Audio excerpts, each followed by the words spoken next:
รียบร้อยบ่เกือบขาดไว้ทนน้อยผิดลีผิดบ่ผิดเกือบขาดแล้วบ่ไม่ใช่นะบ่ยอมลงอีกผิดอ่ะมาลุงเอ้ย มันแล้วบ่แล้ว ทางมันเจือกลงไปเองมาเนาะไอ้จริงอันผมมันน่าจะตายอยู่ผม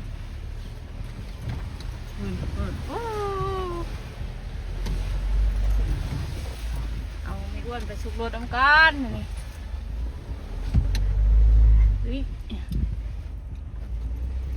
มาบุกทางเด้อพี่น้องเด้อสบายดีเด้อข้างหน้าสบายดีจะเสียตกจะใส่ละปลาลูกเลย แน่เนาะหักลงอันนี้ลึกไปยุ่งหน่อยไหลหอยไหลเงี้ยยอดปุ๊บเลยแต่ว่ามันไหลที่นานไปเชิงอยู่ติดหลังมันลงเลยโชว์เลยติดเงี้ยลงเลยทำนี่ใครรักเนาะนี่ทำลายเยอะส่วนมันนูนมีดิบแห้นะคะแนนนี่มืออย่างมั่งแล้วเนาะรถเหยียบรถเที่ยวเลยใส่ประตูจะเคลื่อนแบบเนาะตัวน้อยเนาะห่านคืออย่างไรมันตัวน้อยเลยน้อยเพราะน้อยมันหลังโซไปหาบิวดี้ปลาดุงกระจกขาวอีกต้องใส่กระจกดำดอกชีซ่าจุกมืดบ่เราเห็ดอันของเก็บเงินแล้วมองตรงนี้ในชีเขาบ่โอ้ยผมบล็อกเลยผมบล็อกเลยก่อนทนายได้เนาะลืนมูหรือซ้ำมูเอาเลย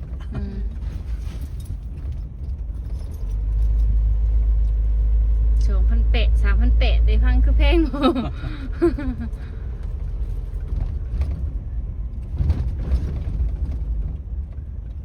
บอกลำไส้หงบอกเราจะมาขายเจียวหวานเนาะที่เราเจียวกระเจียวในตู้เนี่ยดอกหวานมันเป็นดอกกระเจียวคิวไม่เนาะที่ดอกหวานเนาะดอกกระเจียวปลูกได้ดอกกระเจียวปลูกนะคิวแต่ว่าเขาจะต้มใช่ไหมชุ่มใช่ยังก็ชิบัวคิวแล้วมันอยากน้ำโบกดิต้มมันหนึ่งมันหนึ่งก็หนึ่งก็ได้คิวเราดอกกระเจียวพวกอันนี้ก็ได้แห้งหมดนี่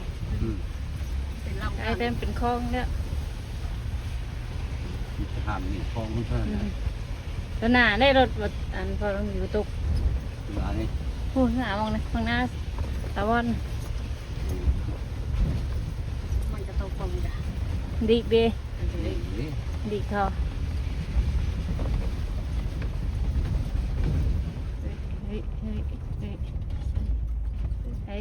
ไอ้ตุ่มนั่นเลยว่า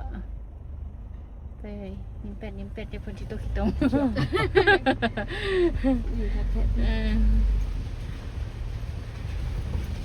ไปจะทวนเนี่ยไปทางว่าหรอเนี่ยไปได้เนาะยาวเลยหัวตัวคองมันไหลเลยนี่น่ะตัวหน้าน่ะมึงก็อย่างลูกมันไหลเลยนะนี่มันก็ไหลเลย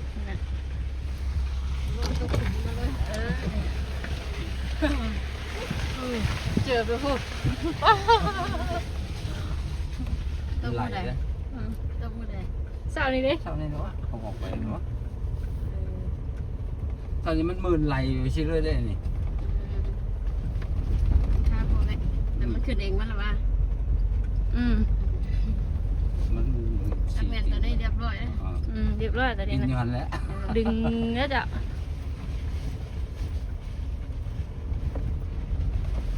ลึกก็ปั่นตอนนี้มันอีกเป็นมาสิอีกได้เลยนะมันหมังไว้ยุ่นกันเนาะบุกกาอีกเลยหมังไว้ยุ่นครับมันกดตรงอันนี้มันลิ้นแบบพอดีแบบว่าคุยลงมาแบบเมื่อเนาะขี่รถจักรไปยังไงเราเห็นรถยังดังเลยเฮ้ยปวดเลยเตรียมตัวรถโอ้ยจะไปชิลมก่อนเล่นนี่ นี่ได้เห็นเนาะ ใบเจ็ดไปแล้วลำคอ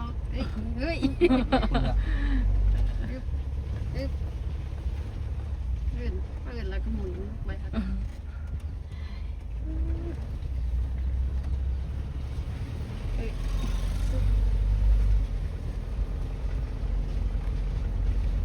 สุดเด่งเลยติ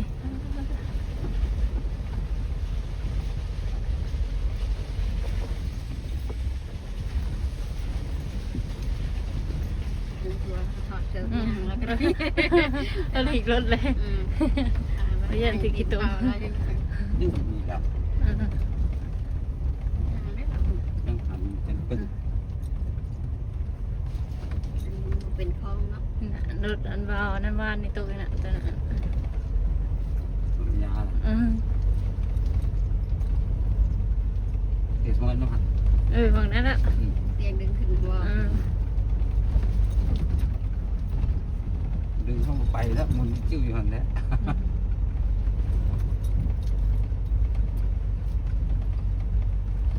เป็นถอนแล้วว่ะฉันเมื่อไปเบิดเลยนะ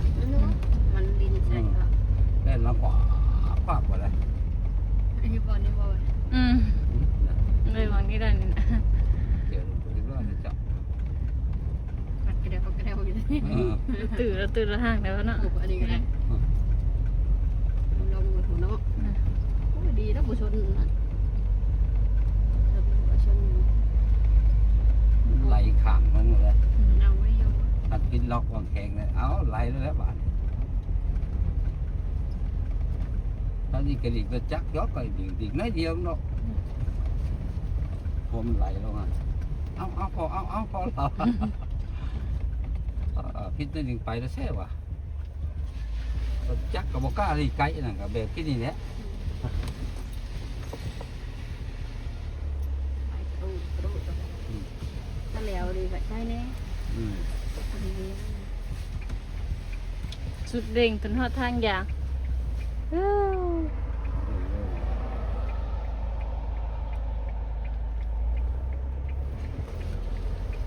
แทนสะดวกแบบนี้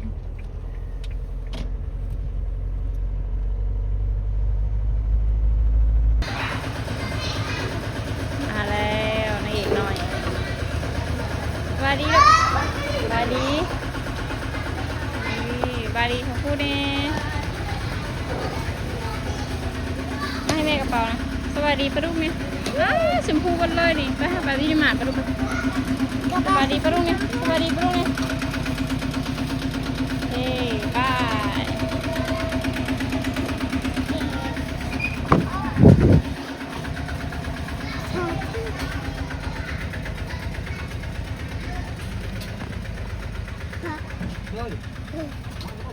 สบายดีพ่อโจ้สบายดีแม่อ้วน ตีถังอันนี้ กระทันหลาย ตั้งไว้ในวิวตั้งไว้โต๊ะอันนู้นมันจะเปื้อนกระเป๋าจันตั้งไอ้เต้าก็ตั้งนะเต้าก็ตั้งนั่งไหม ตั้งนึง บอกมาเถอะ บอก เป็นยังหมอ ซื้อเครื่องบ่ บ่ชื่อแต่เขานั่นแหละ เขายัง กระเจ้า จะ ก็คือนี่มัน ไม่ให้อยากดูไปแบกอะ โอ้ยเบรกใช่ ไปก็นี่แหละ อุ้ยว่ะอุ้ยไม่ให้ก็ดึงสูงเลยเด้ รถจักร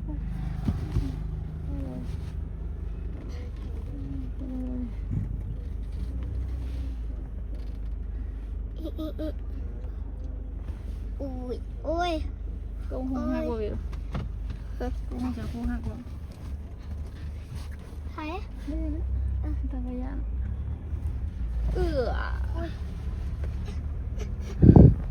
นั่งลง นี่เขาสีดาวข้างของแม่ให้แม่ข้างของหนาใช่ปะ โอเคเราดูว่าจะแกะวันหนามาพี่วันหนามาไม่ดิ เดี๋ยวครูบอกอย่างนี้เราเป็นไงพัง ฮะ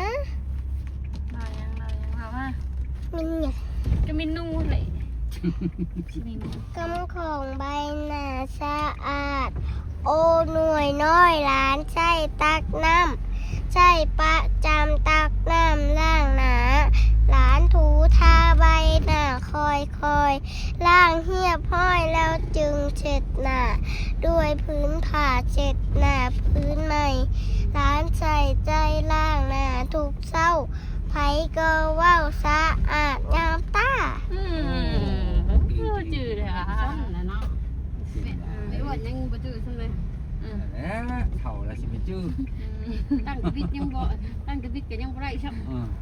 แต่คุกมาใหม่บ่วิว ยี่น้ำของ แม่มื้อนี้เฮาสิเล่ามื้อนี้เฮาสิเล่าเด็กให้เด็กภาษาจีนให้ฟังใช่ปะ เราดูเท่ อีโอซาชื่ออูริวซีปาริวซื้อ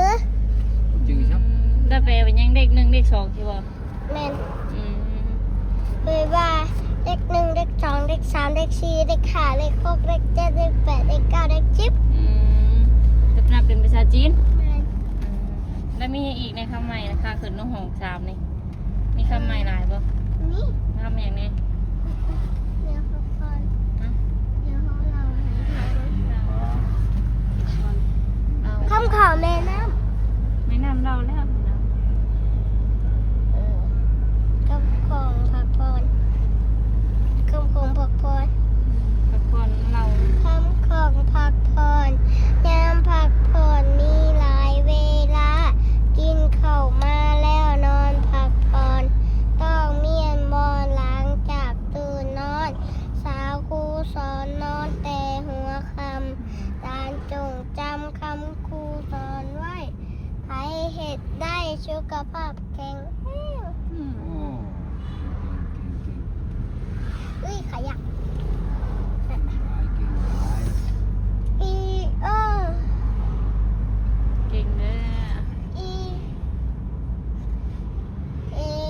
เอ็นหมุดอีเปิดหนุก ยังหมด อีแคทแมวอีดอกหมาอีดอกเด็ก ภาษายังถึง ภาษา ใช่วิว เอ๊ะเราเอ๊ะ นับเอก เม้นเราเอ๊ะ นับเอ เรา ก เองคือยังเราเอง เอน่ะ เอคือยัง เอเอบีซีน่ะ ทำบอกแต่เป็นภาษาจีน โมเมนต์หนึ่งน่ะเป็นภาษาจีน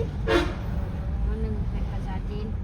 หนึ่งหกสิบน่ะเป็นภาษาจีน เลขหนึ่งภาษาจีนว่าจังไร อี อียังบัด เออ เด็กที่สองบ่ แมน ยังบัด จามเลย สา อ๋อ โมเมนต์ แล้วก็อ๋อแหละ อีเออช้างช้างสร้าง ซาน ชาติคือชาตินั่นนี่ลูก เออสร้างชื่อ ชื่อนี่ชีบ่ แมน ยังก็ยังจำไม่ได้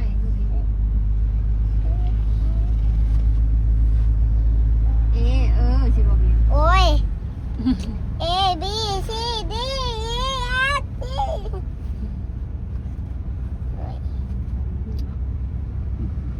จะวิวหันเก่าใส่ก็วิว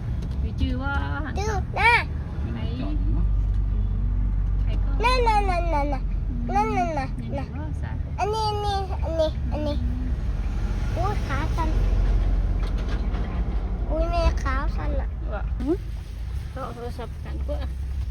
จะเปิดที่อาสะยักษ์ ดอดแล้ว1 วัน มันจะใหญ่ เอ้า แค่นี้อ่ะ มือน่ะก็โทรศัพท์เมย์นะ เฮ้ยจุ๊บเฮ้ย ต่อเดื จุ๊ อน บ เลยไม่ตู้เลยยังวิวเขียนหัวนะ สะหัวจุ๊บสะหัวไม่จุ๊บไม่จุ๊บไม่จุ๊บเฮ้ย ไป จุ๊บ เครื่องลงอยู่กระเป๋าอีด่าลงโอ้ยป้าพี่โตน้ำมันสีบวิวนี่น้ำมันหย่อยชาๆเลยวิวน้ำแดงหย่อยชาๆน้ำอันยังกาแฟนุ่มป่ะวิวอันยังชานมถือกระเป๋าจะได้ดู ไป ระวัง ชาตินม หนึ่ง อู้ เอาขอเป็นป้าปะลูกฮะเย็นมาดิตาคือตูบแทนนะ ตื่นยี่นี่แหละ มาดิ ปิดได้ โมเมนต์แน่นอน ว้าว ตึ๊ดเดี๋ยวเดี๋ยวจะ เอ้ายังแม่น้ำจีออกเลย ทำไมน้อยเนาะ นี่หันอะไรดินเห็นนะปอนนะฮะทำวิวปอนนะ เอ็ด นี่ได้นมทางมาจีมันไปเนาะเนาะจะไปดีนะลูกมาดีกัน สบายดีปะลูก ไปดีเลยไปดีไปดี เอ๊ะ งามงามๆนี่ไปดี ฮอตฮอต เอ้าหาวนอนดอกบัวแมนจามอันนี้หาวนอนเฮ้ยเชิญเฮ้ยเชิญ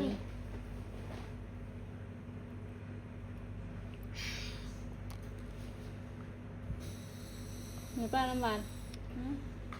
หวานนี่แม่ไปป้าบ่ลูกบ่ ปะ มันน้ำหวานมาได้แล้ว หาแม่บ่ แม่ ให้บ่ ฮอต ให้แบบไร อันนี้ ฮะให้แบบไร เอ้ย ให้บ่ อืม แต่แล้วลูก มีกระดาษหัวป้าเลยยุบปุ๊บ อืม มัน ตรงนี้สีสวยมาก กระดาษชู เรื่องจักตับนะพอแล้ว บิ๊บบิ๊บก็กี่แทงบึก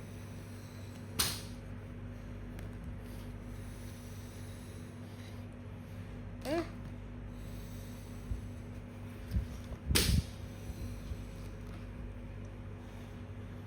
เจ็บเจ็บเจ็บ พอยัง ไงค่ะ อืม ไงวะเจนตบมือชมเชย ว้าว ตบมือชมเชย อืมว้าว